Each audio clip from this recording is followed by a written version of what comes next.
Today, Part 2, Section 2, The Dichotomy of Control. Presenter, at the heart of Stoic philosophy and at the heart of overcoming anger is a simple but revolutionary idea, the dichotomy of control. Epictetus opens his handbook, the Enchiridion, with this fundamental principle.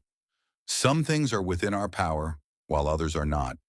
Within our power are opinion, motivation, desire, aversion, and, in a word, whatever is of our own doing. Not within our power are our body, our property, reputation, office, and, in a word, whatever is not of our own doing. Presenter. This distinction might seem obvious, but look around. Most of us spend enormous emotional energy trying to control things we fundamentally can't. Other people's opinions, the weather, traffic, technology glitches, the economy, politics, and when these uncontrollable elements don't behave as we wish, we get angry, we feel wronged, we suffer. The Stoics recognized this as the root of needless suffering. They saw that true freedom comes not from trying to control the uncontrollable external world, but from mastering our internal responses to it. Marcus Aurelius wrote, "You have power over your mind, not outside events. Realize this, and you will find strength." Presenter. Let's make this practical. Think about the last time you were angry, really angry.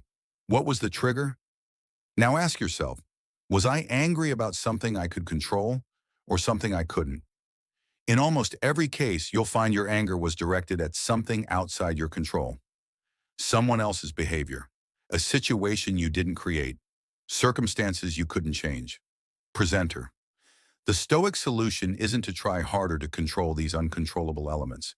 It's to recognize what's truly within your power, your judgments, your responses, your actions.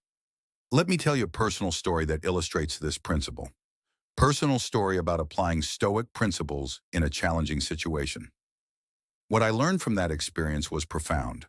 The moment I stopped trying to control what I couldn't and focused instead on controlling my response, my anger disappeared. Not because the situation changed, but because my relationship to it changed. This Stoic wisdom is echoed in the famous Serenity Prayer. Grant me the serenity to accept the things I cannot change, courage to change the things I can, and wisdom to know the difference. The Stoics would say that wisdom lies precisely in knowing the difference between what we can and cannot control. Presenter. Now you might be thinking, but shouldn't I try to influence things? Shouldn't I work to make situations better? Absolutely. The Stoics weren't passive fatalists. They were active participants in life who worked diligently to improve their circumstances and society. The key distinction is this. We should take appropriate action to influence external circumstances without emotionally attaching to specific outcomes that we cannot guarantee. We can influence many things. 1. How we communicate with others. 2. How we approach problems. 3. The efforts we make. 4. The choices we make but we cannot control. 1. How others respond to our communication. 2. Whether problems resolve exactly as we wish. 3. Whether our efforts succeed. 4. The consequences of our choices. Presenter Seneca advised, apply yourself to thinking through difficulties. Hard times can be softened, tight squeezes widened, and heavy loads made lighter for those who know how. The Stoic approach is to focus our energy on thoughtful action rather than emotional reaction. To direct our attention to what we can do rather than what we wish would happen. When we make this shift, we discover an incredible freedom. We're no longer hostage to the uncontrollable external world. We're no longer thrown into anger every time reality doesn't match our preferences.